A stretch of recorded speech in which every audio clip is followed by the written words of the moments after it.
My dear brothers and sisters, pornography watch کرنے سے ایک بہت بڑا جو ہارم ہو رہا ہے ہماری سوسائٹی میں وہ یہ کہ جان لیں کہ you are aiding and helping the greatest enemies of Allah سبحانہ و تعالیٰ.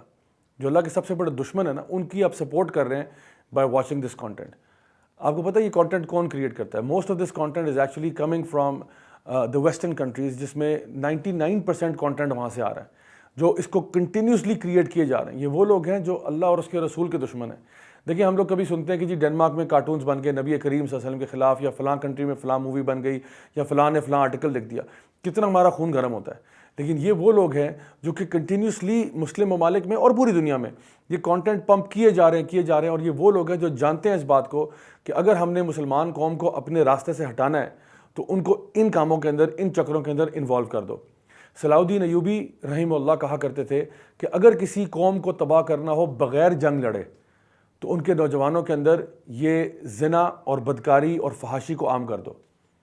کسی قوم کو اگر ہرانا ہو بغیر جنگ لڑے تو ان کے نوجوانوں کو اس فحش کاموں کی طرف لے جاؤ، تو جنگ کرنے کی ضرورت نہیں ہے، کیونکہ وہ اپنے خنجر کے ہاتھوں خود مر جائیں گے.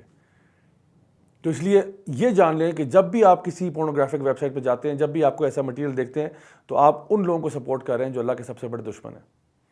اب رہا یہ بات کہ آپ کہیں چلیں پھر اگر ہم نہ کریں پھر ہم کیا کریں.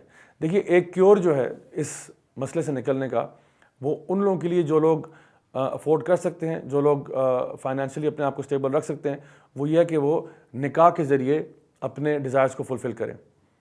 اپنے پیرنٹس سے بات کی جا سکتی ہے کہ میرے لیے مشکل ہو رہا ہے اپنے آپ کو اسٹیبل رکھنا، میرے لیے فتنہ بہت زیادہ ہے، تو میں انشاءاللہ نکاح کر کے اپنے ریلیشن شپ کو حلال کرنا چاہتا ہوں.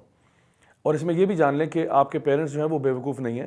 آپ کے پیرنٹس بھی آپ کے لیے خیر ہی چاہتے ہیں. تو عام طور پہ جب پیرنٹس یہ کہتے ہیں نا کہ بچہ ذرا اپنے پاؤں پہ کھڑا ہو جائے، ذرا اسٹیبل ہو جائے، اس کی وجہ یہ ہوتی ہے کہ بچہ جب رسپانسبل ہوگا تبھی اس کی شادی کرائیں گے. ہم لوگ ایک طرف تو پڑھتے ہیں کہ جی محمد بن قاسم نے 17 سال کی عمر میں سندھ فتح کر لیا، لیکن آج کل 17 سال کا لڑکا اپنا بیڈ روم فتح نہیں کر سکتا.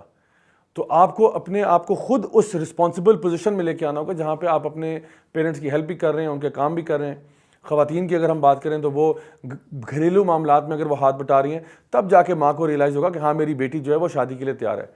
لیکن آپ کے ماں باپ اتنے بیوقوف نہیں ہیں کہ 17 سال کی عمر میں جہاں پہ آپ کی پوری زندگی جو ہے بس وہ ویڈیو گیمز اور مطلب شغل میلے میں گزر رہی ہے، اور وہ آپ کو اسی حالت میں شادی کروا دیں. وہ ایسا کبھی بھی نہیں کریں گے. تو آپ کو تھوڑا فرنٹ فٹ پہ جا کے اپنے آپ کو پروو کرنا ہوگا کہ میں ایک ایڈلٹ بن چکا ہوں، تب جا کے آپ کی شادی کی بات ہو سکتی ہے.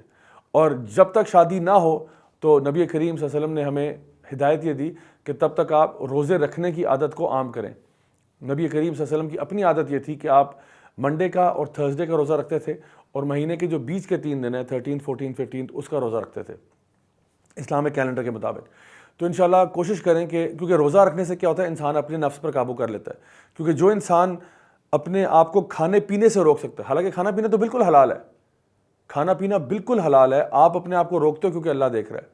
تو جو انسان فجر سے لے کے مغرب تک اپنے آپ کو کھانے سے پینے سے روک سکتا ہے، وہ اپنی باقی خواہشات کے اوپر بھی قابو پا سکتا ہے. تو انشاءاللہ until you get married, before that try fasting.